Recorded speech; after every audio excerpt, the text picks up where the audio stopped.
In today's lecture we are going to study about the transport across cell membrane. Okay, so first we must know about the cell membrane. You might have studied the structure of the cell membrane. Okay, so if you will go, I will give a brief introduction about the structure of the cell membrane. The cell membrane, it consists of the lipid bilayer. Okay, so there is the presence of lipid bilayer, so like this. This is the cell membrane.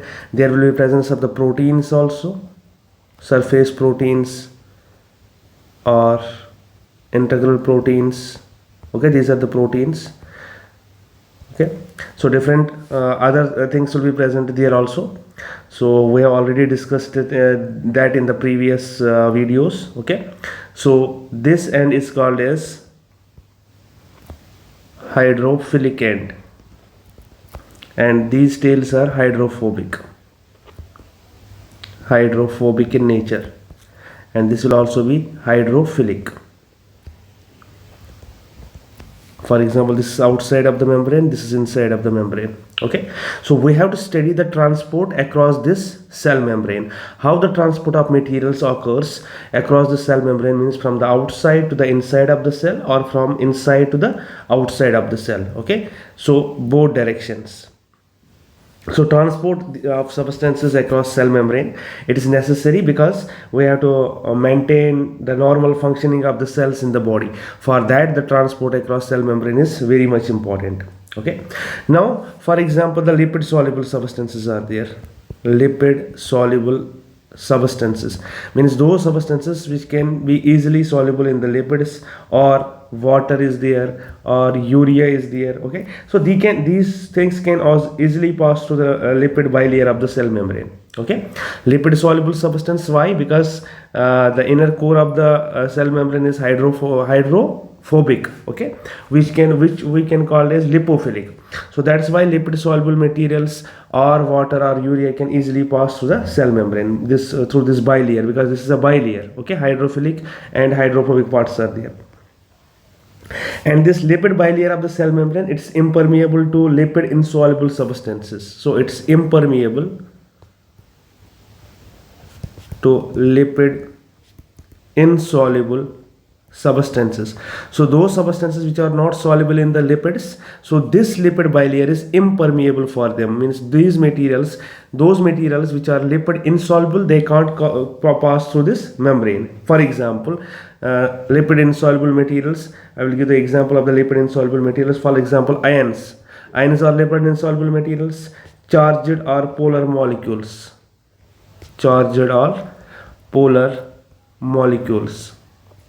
those molecules which are charged are those molecules which are polar. For example, glucose. So for glucose, this lipid bilayer is impermeable for the glucose. It can't pass through on its own. Okay, so these substances pass through specialized protein channels. So all these substances, these will pass through a specialized protein channels.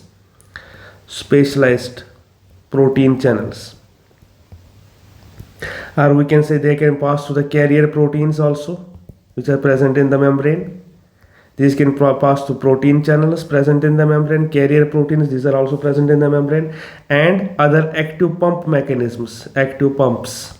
Okay, so these materials which are lipid insoluble, for example, ions, charged or polar molecules, I have given the example of the glucose. So they will pass through protein channels, they will pass through carrier proteins, they will pass through the active pumps. Okay, and large macromolecules.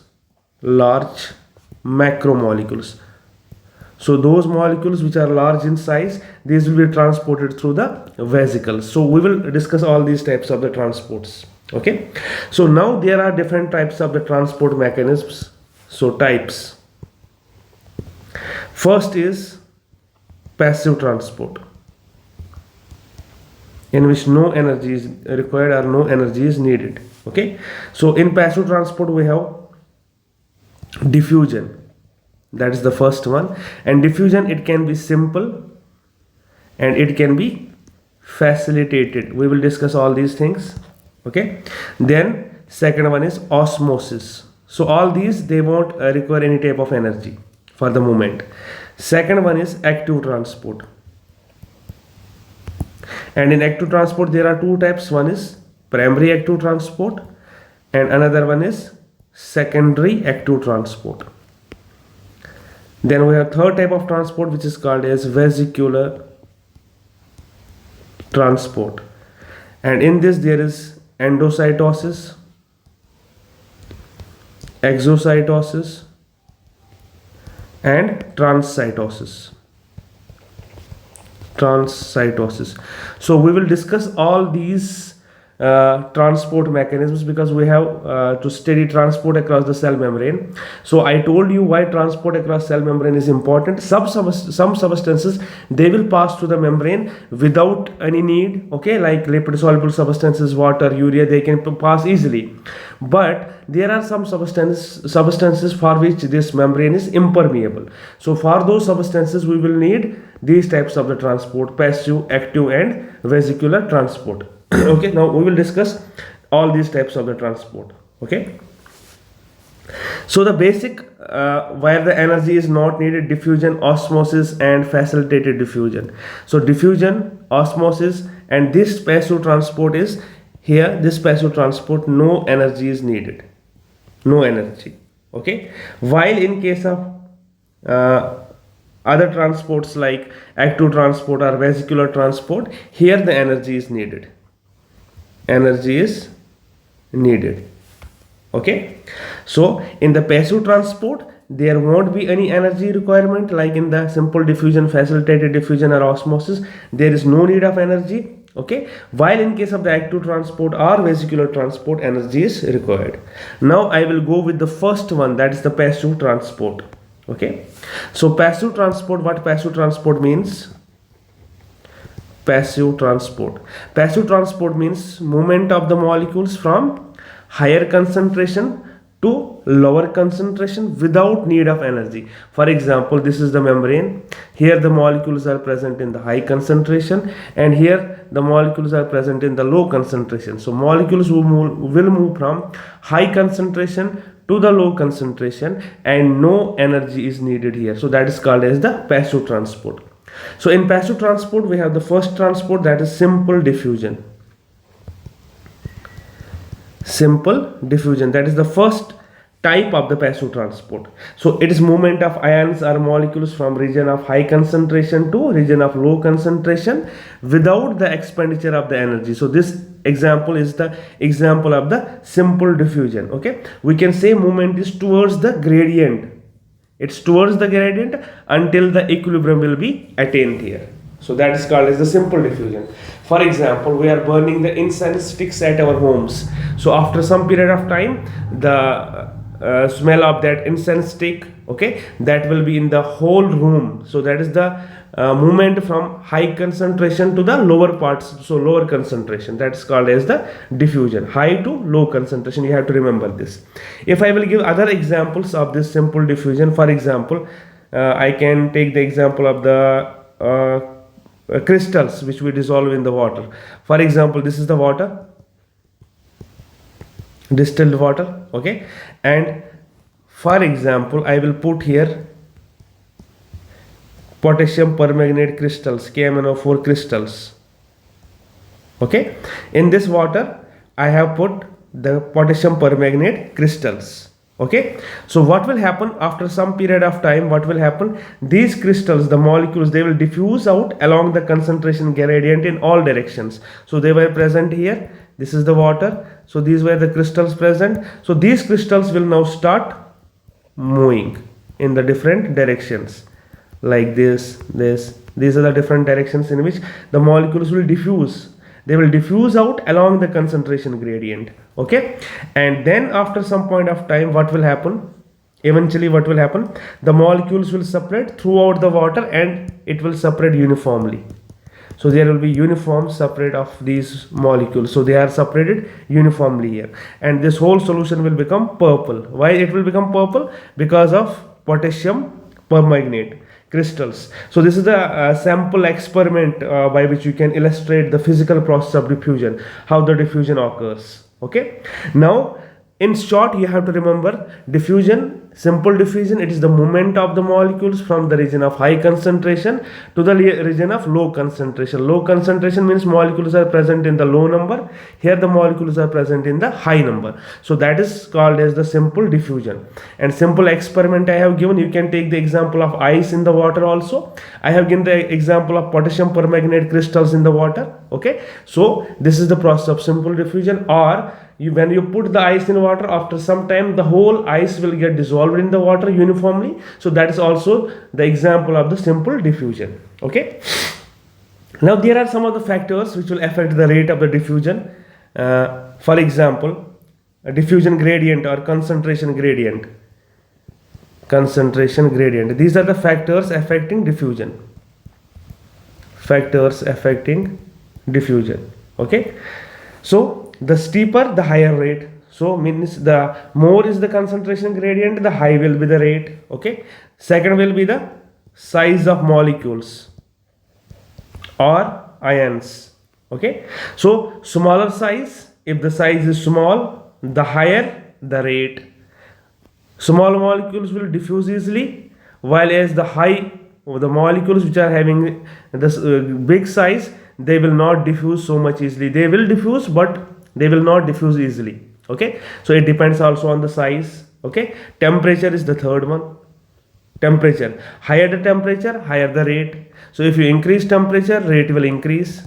Okay, so if you increase the temperature, rate of diffusion will increase. Okay, then there is diffusion medium. Medium through which the diffusion occurs. Diffusion medium. So the rate of diffusion in gas, it will be higher than liquid, higher than solid. So in solids the rate of diffusion will be low, because the particles of the solid are very closely packed, while liquid they are loosely packed, and while gas they are very much loosely packed. So in gas the rate of diffusion will be the highest. Then there is one more, that is surface area. Larger the surface area, larger is the rate of diffusion. Okay, for example, this is the larger surface area, diffusion rate will be high. This is the less surface area, diffusion rate will be low. So it also depends upon the surface. Okay, then we have, for example, which particles are transported. Lipophilic, hydrophobic or hydrophobic. Lipophilic are also called as hydrophobic, or we can say non-polar or uncharged substances. Example of these substances, for example, oxygen is there, carbon dioxide is there, nitrogen is there, then fatty acids are there. Okay, then alcohol is there, steroid hormones are there. So they diffuse through the membrane. Okay, so water, as it is a small molecule with high kinetic energy. Okay, urea, they can also diffuse. Water and urea. Okay, so water, it is a small molecule, it is a high kinetic energy. Kinetic energy means the energy which is because of the motion. Okay, so these molecules will be transported by the process of the simple diffusion. Okay, and ions, if I will take the example of the ions, so these ions, they will diffuse through the ion channels. Either these ion channels can be open or they can be gated. For example, you have the membrane here. Okay, this is the membrane. So there will be presence of the ion channels here. These ion channels can be open. Okay, simply they can be open ion channels, ion will move directly, or they can be gated like this. There will be a gate. When the molecule will come, this gate will open. Okay, for example, for open, we say that open or leak channels we call them, for example. So ion channels can be open or gated. For open example is potassium channels. These are always the open channels. Or gated channels. Gated channels can be voltage gated. They can be ligand gated. Or they can be mechanico-sensitive gated. That is not important for us. For us, the important is this one. So gated channels can be voltage gated, which depend upon the voltage, and ligand gated, which depend upon the exterior substance. Okay, and open potassium channels, these are the examples of the open channels. Okay, now gaseous exchange by simple diffusion. I will give the example of the human body, for example, alveoli or alveolus. So this is the alveoli. Okay, so I will explain it by this mechanism. For example, this is the alveoli of the lungs. Okay, and with the alveoli of the lungs, there is presence of blood vessels here. Like this, blood vessel will be present. Okay, so what happens that inhaled, so we can inhale from here oxygen and we will exhale carbon dioxide.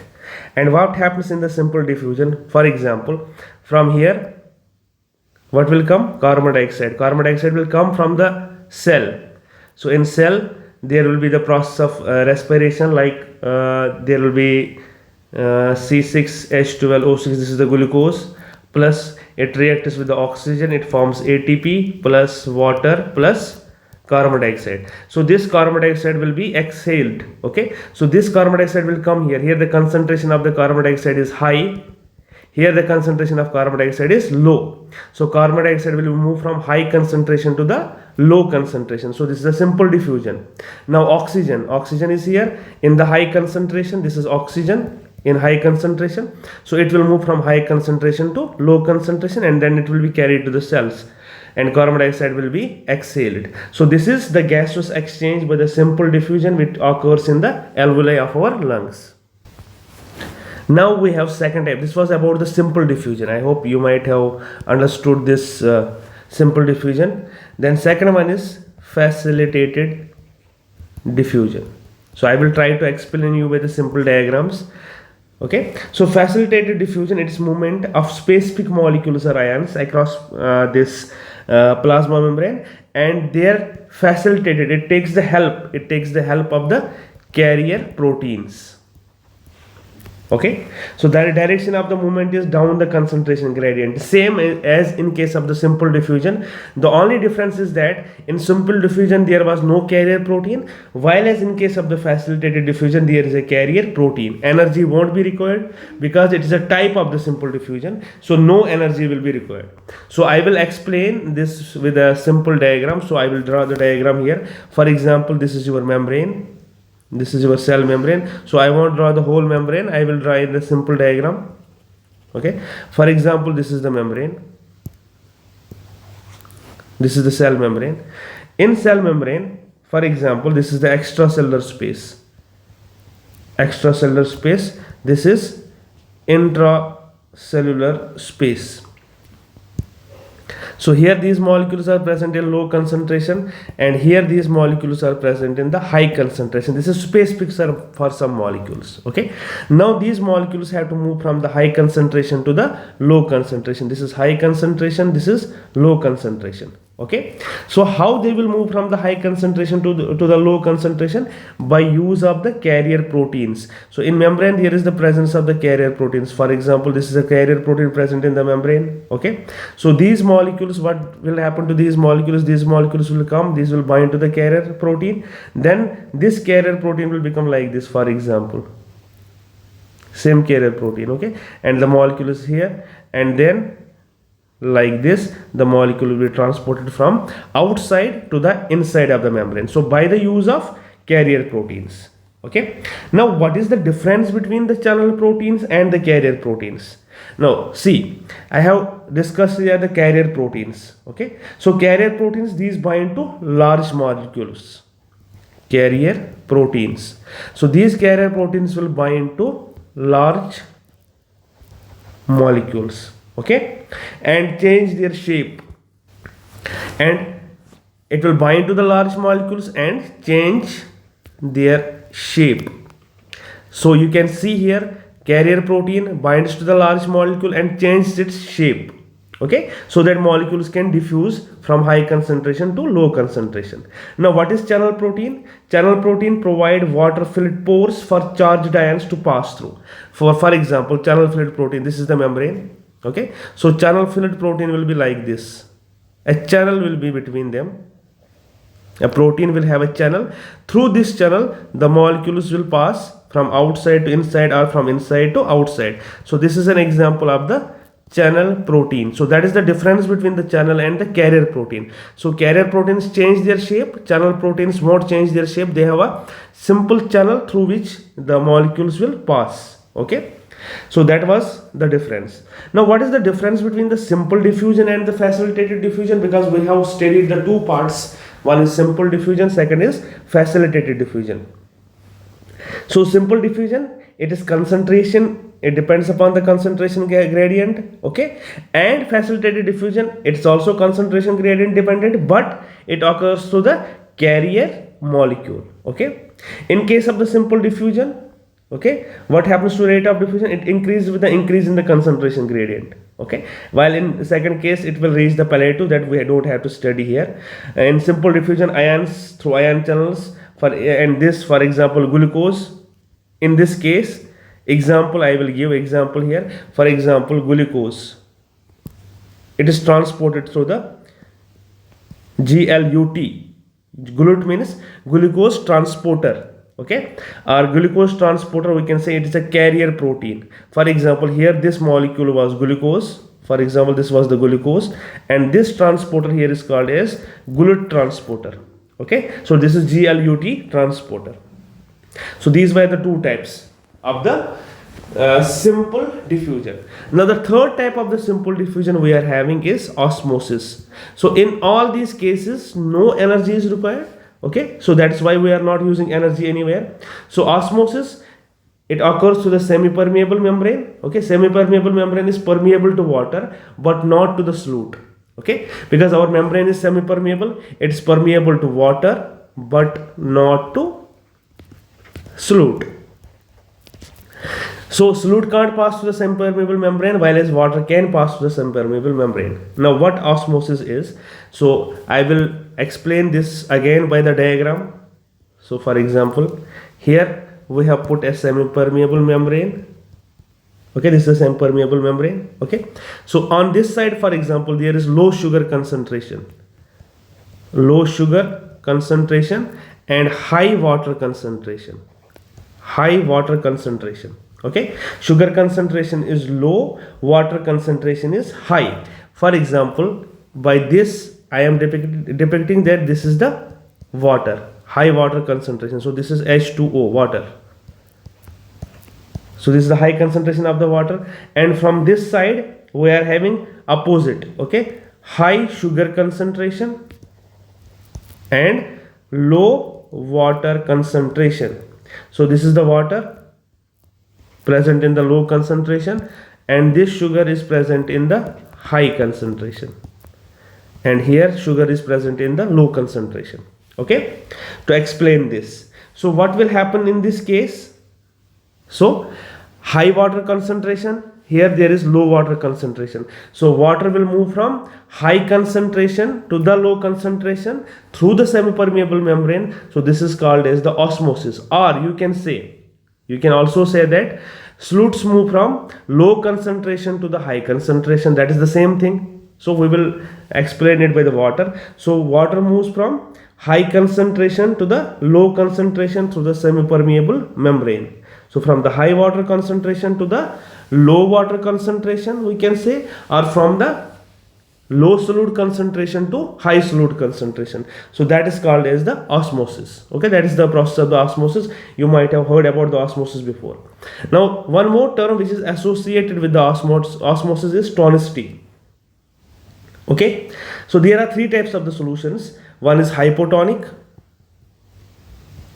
second one is isotonic, and third one is hypertonic solution.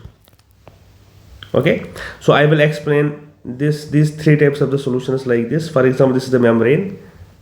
I will draw here one molecule, these molecules.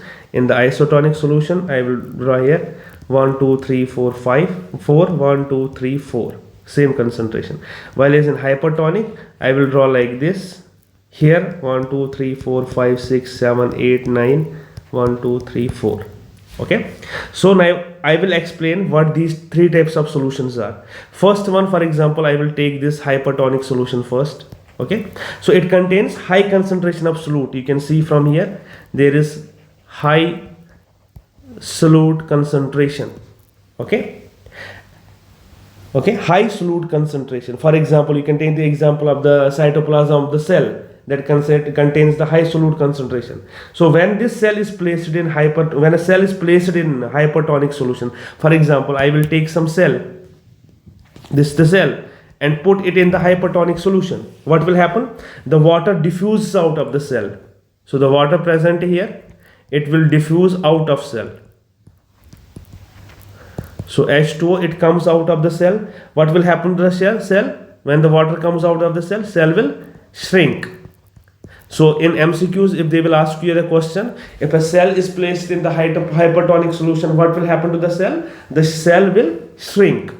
Now the second solution is hypotonic solution. It contains low concentration of solute. The solute concentration is low here, you can see. There is a low concentration of the solute in hypotonic solution. Hypo means less, hyper means more. So there is low concentration of solute, okay, related to the another solution, hypotonic.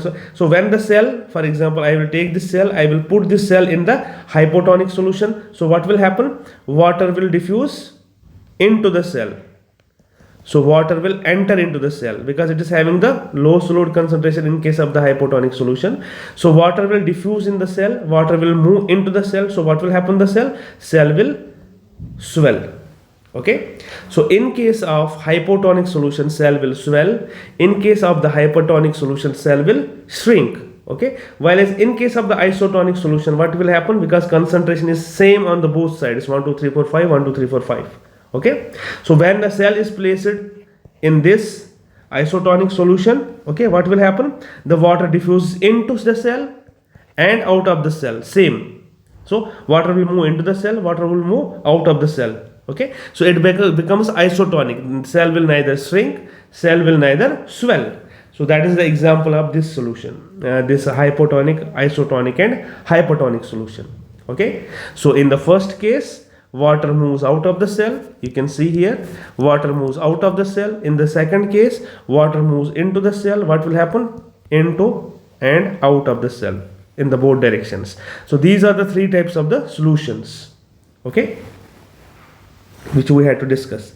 So generally we can put the red, for example, the cell I am giving here example is the red blood cell, for example. Okay, so red blood cells that shrinks and it turns spiky. Okay, red blood cell, it will swell up. Where it will swell up? In case of the hypotonic solution, if we put the red blood cell in the hypotonic solution. Now isotonic solution example is for the isotonic solution, for example, 0.9% NaCl. This is isotonic solution, or 5% dextrose in water. Dextrose in water. This is also example of the isotonic solution. Example of the hypotonic solution is this hypotonic solution, it is used to treat dehydration. Why to treat dehydration? Because cell is not having enough water inside, cell water will move into the cell. And hypotonic solution, for example, mannitol, it's used to treat cerebral edema. Okay, fluid build up in the cell. Okay, so mannitol, the solution, it will be used for the cerebral edema if a person is suffering from the cerebral edema. Okay, so this was about the three types of the solution, and till now we have explained a simple diffusion, the passive transport, okay, in which no energy was needed.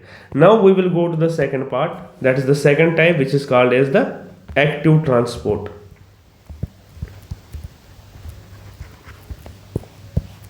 One more thing, the passive transport, it's also called as downhill transport.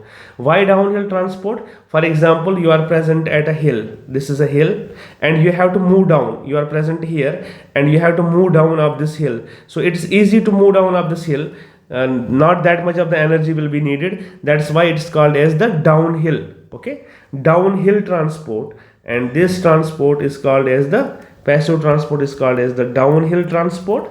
Active transport is called as the uphill because energy is needed. Now for example, you want to reach here, you have to go here from this bottom to the top, you will need energy. So that's why this is called as the uphill transport, uphill and downhill transports. Okay, now we will go with the next type, that is the active transport. So active transport means just opposite to the simple or we can say that the passive transport. Just opposite the passive transport is active transport. So now what happens in the active transport? Molecules will move against the concentration gradient. It means high to low. For example, now you have a low concentration here, you have a high concentration here. Okay, now it is just opposite to the first one which we studied, passive transport. Here the molecules will move from low concentration to high concentration, but by the use of energy, because energy will be needed. You have to move from the low to high, so here the energy will be needed. Okay, so energy must be provided here. In simple diffusion, no energy was required and the movement was from the high to low. Here the movement is from the low to high concentration gradient. Okay, so that is called as the active transport. Now this active transport, it is divided into two types. I already told you, primary active transport and secondary active transport. Primary active transport, that is the first case. What primary active transport is? Okay, so they use this primary active transport, it uses energy directly from hydrolysis of ATP, breakdown of ATP. Examples of primary active transport are, for example, we have sodium potassium pump. This is an example of primary active transport, very important example.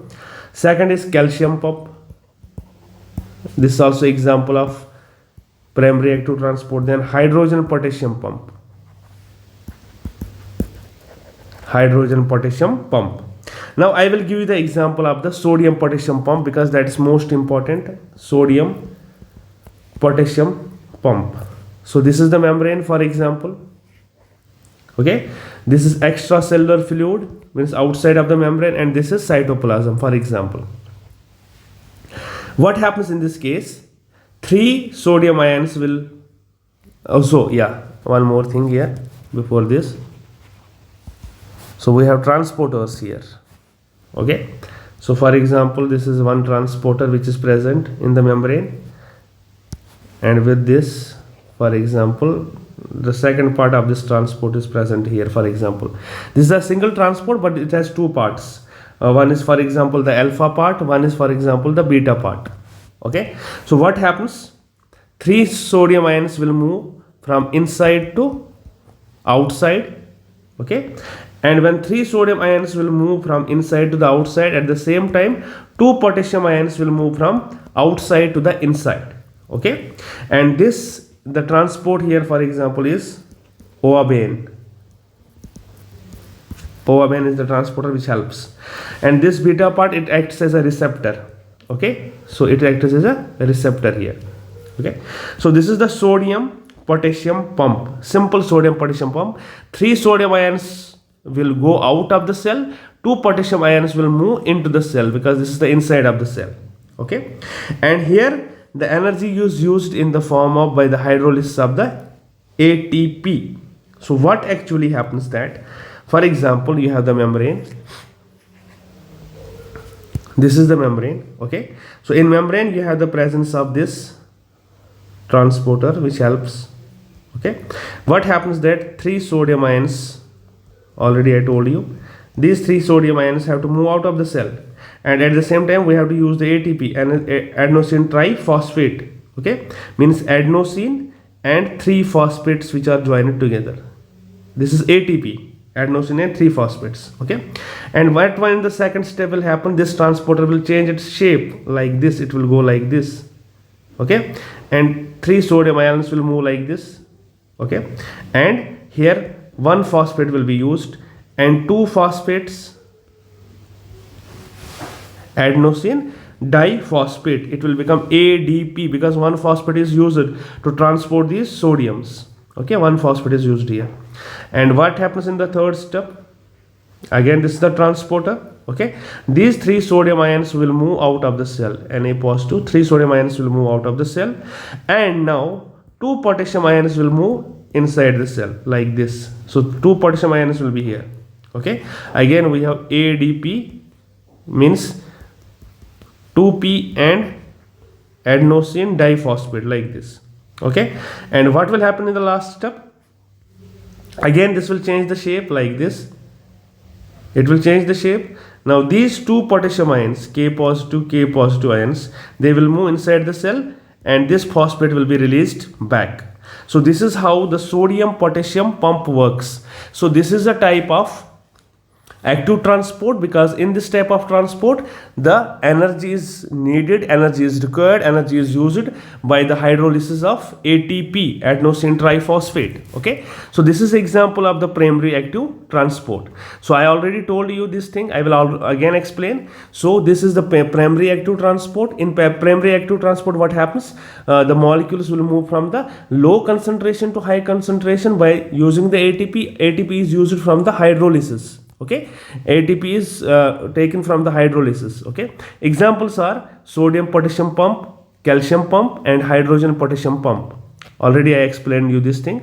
For example, this is sodium potassium pump, example of the sodium potassium pump. You have the extracellular fluid, you have the cytoplasm, that is the inside of the cell. Okay, so 3 sodium ions will move out of the cell, 2 potassium ions will move inside of the cell by use of the adenosine triphosphate. Okay, and this I have explained here. These are 3 sodium ions. When they go inside this transporter, this ATP binds to the transporter, then 1 phosphate is used, sodium moves inside the transporter, and this becomes adenosine diphosphate. Okay, then these sodium ions are moved out of the cell, potassium ions will come inside the transporter, again it's ADP, then 2 potassium ions will move inside the cell, and this phosphate will be released back, so it will become now ATP again. Okay, so this is the sodium potassium pump, which is present in the eukaryotic cells. So this sodium potassium pump, it has functions. It maintains the sodium potassium concentration difference across the membrane. Okay, so it maintains the concentration of the sodium and potassium across the membrane. It maintains the volume of the cell also. Okay, and it's essential for oxygen utilization by the kidneys also. Okay, so this was the example, one example I have discussed here. And same like another pump is there, which is called as the calcium pump. Okay, calcium pump also uses the energy to move the calcium from the low concentration to the high concentration. Okay, low concentration to high concentration. For example, I will explain the calcium pump. So this is the membrane. Okay, so there will be presence of this transporter like this. For example, here the calcium is more, Ca double positive, and here the calcium is less. So from low concentration to high concentration it will move, it will come, and here it is closed first, it will come, bind here. Okay, then ATP will be used, and this calcium will move inside the cell. Okay, this is from the low concentration, this is from the to high concentration. Okay, this is the calcium pump. Now we have the second type of the active transport, which is called as the secondary active transport. Secondary active transport. Okay, so what is secondary active transport? So energy utilized in the transport of one substances helps to transport the other substance. For example, this is the membrane.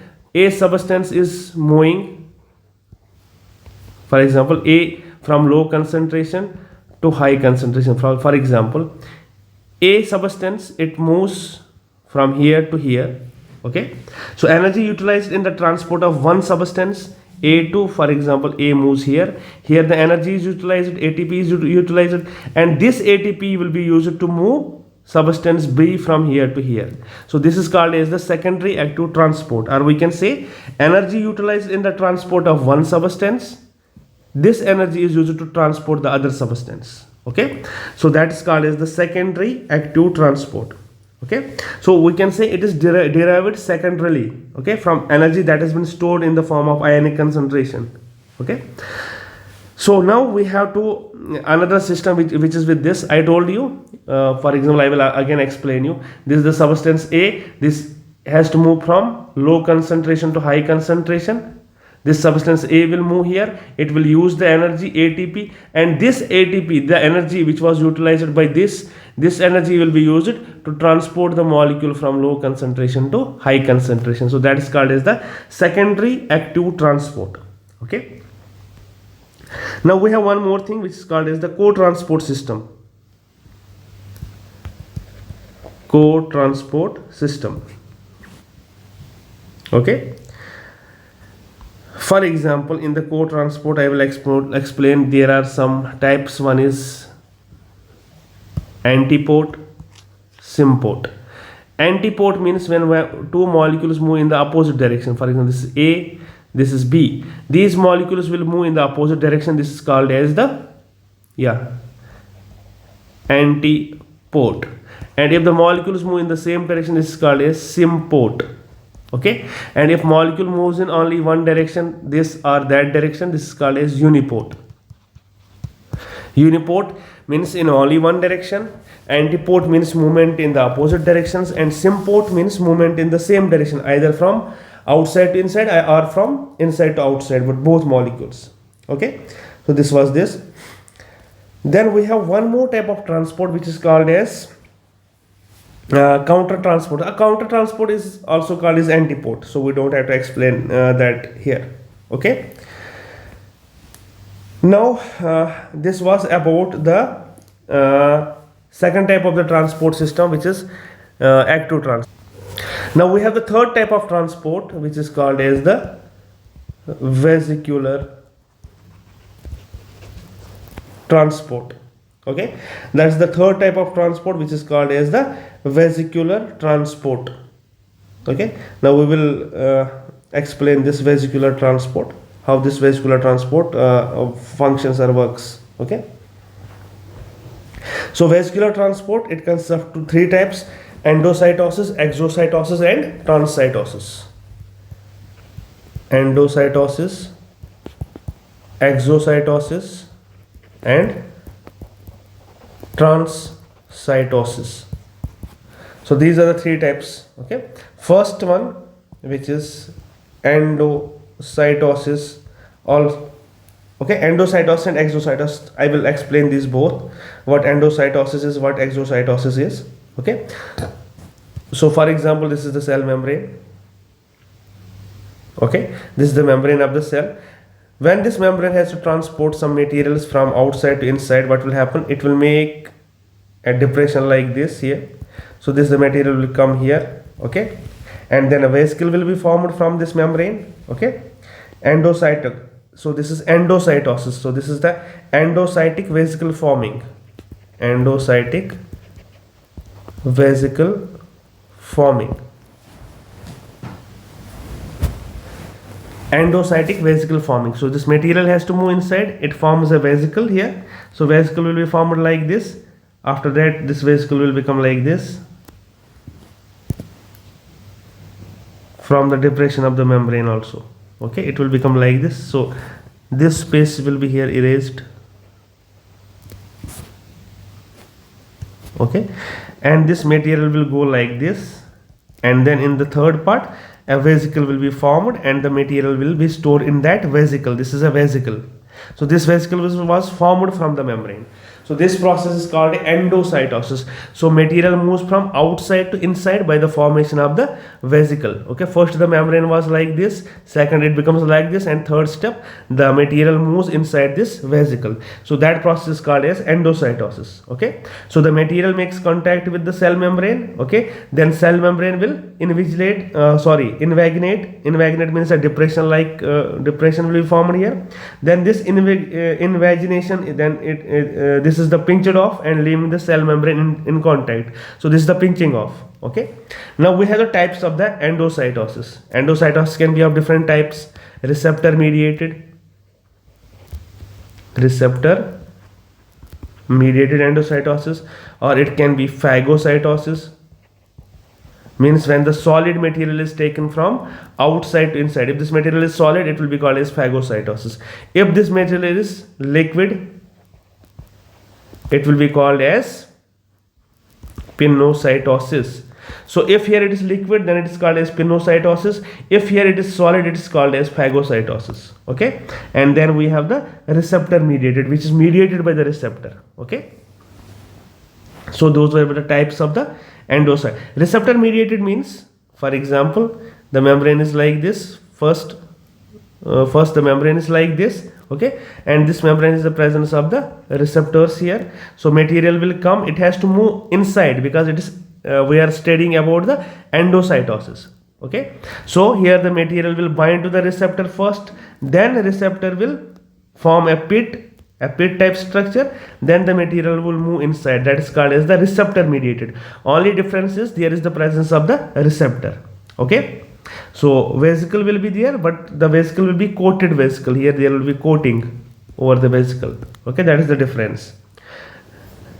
So there are different, for example, white blood cells, they surround and engulf bacteria. So this is the WBC, and this is the bacteria. And WBCs kill these bacteria by phagocytosis. Okay, pinocytosis. Example for the pinocytosis is amino acids and fatty acids. Amino acids, fatty acids. They are taken by pinocytosis. And for receptor mediated endocytosis, for example, low density lipoprotein LDL, okay, nerve growth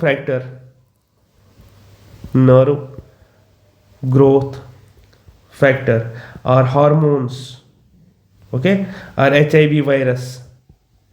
So that enters into the cell through receptor mediated endocytosis. So that was endocytosis. Second one is exocytosis.